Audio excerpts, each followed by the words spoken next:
Sementara masih kita kembangkan, memang pengakuan dari sebagian tersangka bahwa mereka yang membeli, namun perantara utamanya adalah satu tersangka yang masih di lapas narkotika.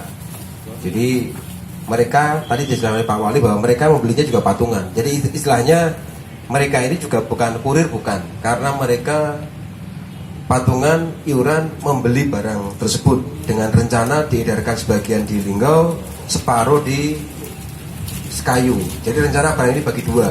Jadi jangan nanti berpikir ini hanya kurir, bukan. Mereka bersepakat membeli barang, namun perantaranya lewat tersangka ataupun napi yang sementara di lapas narkotika di sini. Untuk mengelabui petugas, barang itu sempat di mobil dulu sebenarnya. Namun untuk mengelabui petugas, biar kalau suatu saat mobilnya diperiksa, barang itu dipindahkan ke motor. Jadi keempatnya ini mereka juga tahu.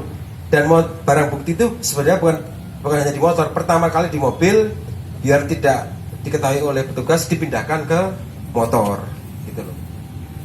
Makanya sempat hampir terkecoh pada saat kita hentikan mobil, ternyata ada motor pengikut. Nah, dua-duanya kita periksa, makanya si Waloyo dengan satu orang yang DPO kan dia lari, ternyata dia yang bawa barang. Namun sebelumnya dari Curug mau masuk ke Linggau, barang itu di mobil dulu sebenarnya. Begitu masuk Linggau coba dipindahkan dengan harapan dia bisa lolos dari kejaran petugas gitu. Ya. Itu saudaramu yang di lapas toh? Iya. Dia kenal juga? Tidak kenal. Katanya kenal. Kan di lapas, kamu apa sih kenal lah? Kan kenal sama-sama di lapas, kamu gak ngaku lagi. Hah? Kenal?